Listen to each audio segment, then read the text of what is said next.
Kia ora everybody, so today I'm going to bring to you a little video about fermenting food. Now I've been making a few jars of this lately and I figured I'm going to make a little, I just dribbled juice all down my arm. Okay, so I've made a few jars of this now and I thought I'd better make a little video all about it. So this is my radish parsnip ferment with a grape leaf for tannins to keep them crispy and some peppercorns for flavour. And the lid is on super loose so that carbonation doesn't build up, and that's why I spilled juice all down my arm. Start with a little rundown on what is fermentation. So basically it is controlled decay. Like everything that is alive, when it dies it begins to decay and break down. By fermenting food we will be controlling that decay and adding a whole heap of beneficial bacteria into the food, which takes me to why we need to ferment food. So starting with that beneficial bacteria and enzyme, which is great for the gut health and immune system, and I know we all need great immune systems at this time of the world. It also has huge probiotic qualities, and it also unlocks different flavors and nutrients that weren't available when the food was in its fresh form. And then the final reason is why our grandparents used to do this, and that was to store the food throughout the winter in those non-growing seasons. So how does fermentation work? So we are going to chop up our veggies, we're going to put them into a brine, which is salty water, and that is going to create a whole heap of microbes. Now microbes feed off carbs that are inside of foods, and there is 3 different types of fermentation. Enzymes will convert the carbs into alcohol, gas, or acid, and that's what Okay, lactofermentation, that is what we're going to be doing with our vegetables, and that creates lactic acid, which gives it that tangy, delicious taste. Alrighty, so to start off with, you want to wash your hands, you want to wash your jar. Now glass jar is very important. I believe you can use ceramic, but glass is cool because you can see what's going on inside. And yeah, so if you're using metal or plastic, there is a potential of adding different sort of chemicals and toxins and other things that may be in or on those other jars. So we want to go with glass, and you want to make sure it is clean. Even if you're buying brand new, you still want to give it a wash. You can put it through the dishwasher or just use soapy water. I use hot water and vinegar to wash my jars personally. But yeah, especially your new jars, because they can have any dust or chemicals or stuff from the factory. Next thing you want to do is wash your vegetables. So today I'm going to be doing carrots. So I picked up some of these rainbow carrots from the farmer's market, which are just absolutely amazing. You can peel this if you like. A lot of people do. I am not going to peel it. Today I'm going to be making sticks, carrot sticks. You can do slices or sticks, whatever you like. Mama! Alrighty, so I'm going to be... Hi! Somebody told me the name of this and I cannot remember what it is when you cut them into little triangles. It has a name, which was really cute. Yeah, so I'm not going to skin mine because I believe there is actually a lot of nutrients held in the skin of vegetables. Especially like kumara and stuff, and then we just skin them, chop that up and throw it away. So you want to have your vegetables like a couple of centimeters thick, not too big, not too small, so that they can have loads of surface area to get all the brine amongst them and unlock all those good bacterias. Right, so I'll be back with you once I've chopped up my carrot. Alright, so I've got all my carrots sliced up there.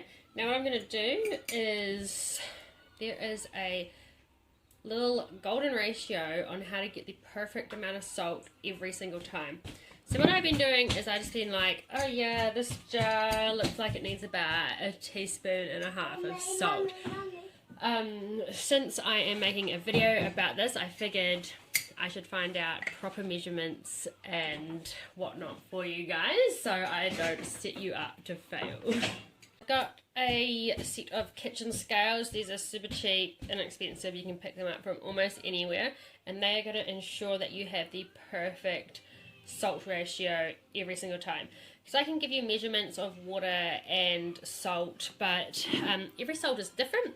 Like this is a really super finely ground Celtic salt. It's sort of like a wet grey salt, and it's going to take a lot less of this salt than it would a regular coarse sea salt. So measuring stuff out by weight, you're going to get perfect ratios every time.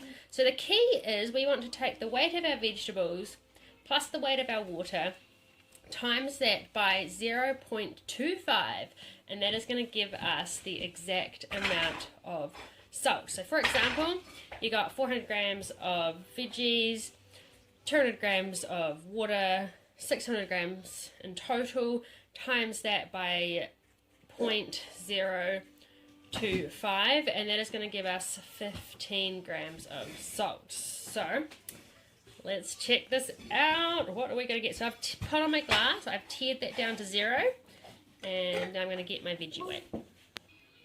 So another really important thing to do is use filtered water, chlorine free if possible, because the chlorination can kill those good microbes and bacteria that we want in here. So I just use filtered water straight out of my fridge, which probably isn't the most chlorine free.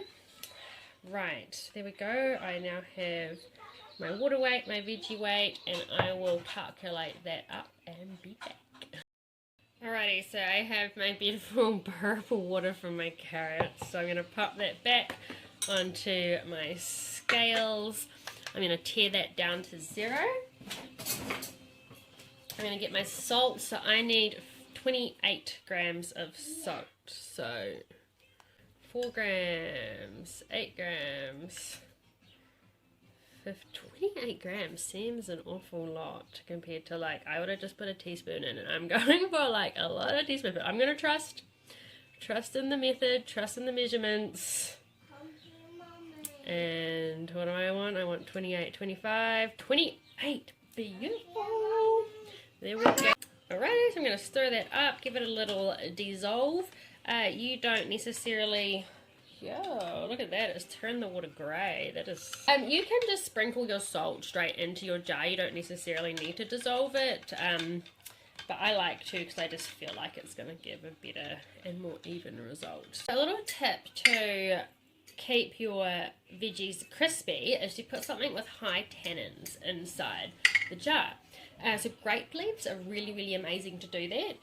Which I have been using with my other ones. But what I'm going to try today is a tea bag, which is also high in tannins. Apparently that won't change the flavour if you just pop it in the bottom there. So I'm going to give that a go. And today I'm only going to be using carrots. I'm not going to put any other flavours in there. I know onions, peppercorns, garlic are really amazing flavours, and I've seen a lot of people put, I think, rosemary sticks in with their carrots, but what I want to do is just do carrots only to see if the tea bag is going to change the flavour. So a very, very important thing when fermenting food is to make sure that your vegetables are 100% submerged in the brine, which is our salty water. So to get the good enzymes, we need an anaerobic environment, so no air. As soon as these vegetables are exposed to the air, that's when the molds and the bad bacteria are going to grow. So there's different ways to do that to ensure that your vegetables stay under the water. The most common use is a glass weight. So that's just a big fat round circle of glass. So normally when you're filling up with your vegetables, you'd just fill, you know, about a couple inches from the top, and then you'd put your glass weight on the top there. I don't have any glass weights, so I jam my vegetables in so tightly that they're not going anywhere. Alrighty, so let's put our brine in. Now I was saying how that is a lot of salt in this jar. which is totally cool because the next mix that I make, I can reuse this brine and I don't have to put extra salt in because all the bacteria are already going to be in there, and the life is going to be, you know, doing its thing, so you don't need to add extra salt. So just a little tap. Another good little thing to do is to poke like a chopstick or a kebab skewer around to make sure you get all the air pockets out, because as I said, that the, you know, when the food's exposed to oxygen, it's going to start growing that bad bacteria. And so I've just used this plain old jar, which no longer has its rubber seal, because that is totally fine, because what's going to happen is this is going to start the fermentation process. The lactic acids is going to make bubbles in here. It's going to start carbonating, and I want that carbonation to be able to release. So by just leaving the lid loose, that means it can escape. Another thing you can do, you can tighten that up if you're worried about the spilling over or, you know, whatnot. And then every day you want to come and just like burp it, let the bubbles out. Or you could leave the bubbles in and have a whole nother level of flavour to your vegetables, like a bubbly kind of, it's weird, I wouldn't recommend it, but if you want to, go ahead, try it, you might like it. And hey, you know, each to their own, you do this to your liking. So that brings me to what do we do now that we're all done. So once again, I'm going to leave my lid off, I'm going to let the carbonation out, I'm going to give it a few more bangs. I might get the chopstick out because I can see a little ear pocket here trapped in one of the carrots. So now I want to pop this into a warm space. So warmth is the key, and that is what is going to get all those bacteria to do their thing. You don't want it too hot, not too cold. It will work if it's cold, it's just going to take a lot longer, and if it's super duper hot, then it is going to like go super duper fast. So, you know, you might be like 1 or 2 days, this is gonna be good to go. So generally 3 to 7 days is what you want to leave this for. It's super quick, super easy. That's what I love about this the most, is it's just a few days and it's ready to go. There's no like waiting every week, there's no feeding it every day like sourdough. It's just chop it up, stick it in salty water, wait 3 days. After that, yeah, then you bung it in your fridge and it's fine to expose to air and eat every day, have it with side dishes, have it just as a snack. It's, yeah, super good, super tasty. Yeah, I think that is everything. So yeah, 3 to 7 days. I'm pretty sure I covered everything. If you have any questions, comment below. If I've missed out anything, which I have bound to of, please comment below, let me know what are your favourite ferments, what are your favourite flavours, because that's something that I'm getting into and experimenting with, and yeah, I guess everybody is different, so you all have your own different favourite flavours, but I'd love to know what you have fermenting and what flavours you like to add. Awesome, thanks for watching, and I hope you learnt something, and I hope you enjoyed my video, and have a lovely day. Kaki day. One other little very important thing that I did miss was stick the date on these guys. And one more thing. You're probably wondering, potentially, if you don't know anything about canning food, how do our grandparents, or how did our grandparents store these for like a year or to eat in the winter?